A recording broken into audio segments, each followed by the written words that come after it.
Welcome to my channel Madhu's education alerts. This is your Madhusudan.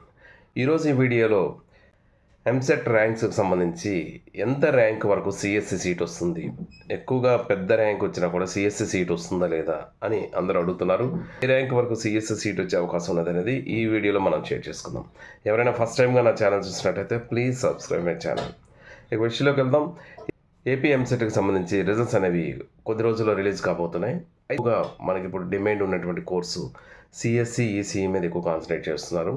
అయితే CSC seat అనేది మాకు వస్తుందా రాదా, సపోజ్ మాకు ఒక 70,000 80,000 ర్యాంక్ వస్తే సిఎస్సి సీట్ వస్తుందా లేదా అని చాలామంది అడుగుతున్నారు. సో మనం ఒకసారి చూసినట్టయితే గత సంవత్సరంతో పోల్చుకున్నట్టయితే ఈ సంవత్సరం ప్రతి కాలేజీలో కూడా భారీగా సెక్షన్స్ అనేవి పెంచారు. ఒక సెక్షన్ అంటే దాదాపు 60 సీట్లు ఉంటాయి.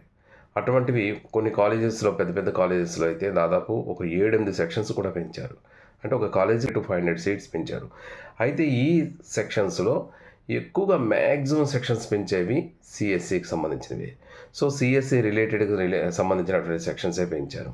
ఫర్ ఎగ్జాంపుల్ ఒక సెక్షన్స్ పెంచారు అంటే 10 సెక్షన్స్లో దాదాపు ఒక 7-8 సెక్షన్స్ సిఎస్సికి రిలేటెడ్ సెక్షన్సే పెరుగుతున్నాయి.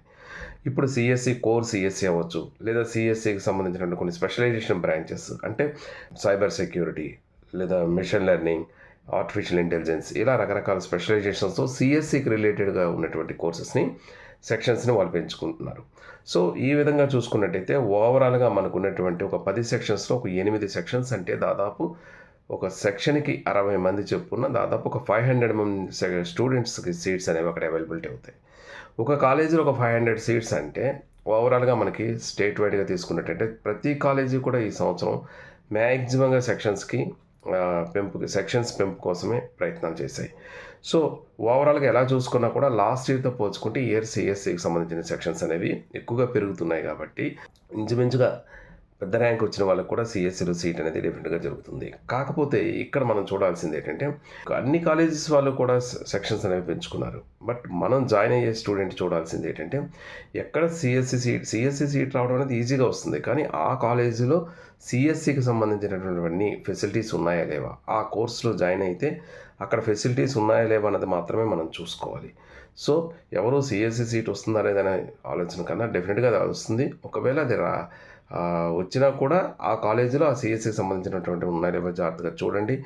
నేను ఒక కాలేజీలో సిఎస్సి జాయిన్ అవ్వాలంటే జనరల్గా ఎటువంటి రిక్వైర్మెంట్స్ ఉండాలి, ఆ బ్రాంచ్ జాయిన్ అవ్వాలంటే మనం ఎలా ఒక బెస్ట్ కాలేజ్ అనేది ఎంచుకోవాలనే దాని మీద నేను గతంలో కూడా ఒక వీడియో చేశాను. ఆ వీడియోకి సంబంధించిన లింక్ని మీకు ఇక్కడ షేర్ చేస్తాను. అది మీకు ఉపయోగపడుతుందని నేను ఆశిస్తున్నాను. సో దీనికి సంబంధించి ఇంకా మీకు ఏమైనా డౌట్స్ ఉన్నట్టయితే కామెంట్ బాక్స్లో షేర్ చేయండి. తప్పకుండా నాకు తెలిసిన ఇన్ఫర్మేషన్ మీకు ఇస్తాను. Thank you so much for your watching. This is your Madhusudan. Thank you.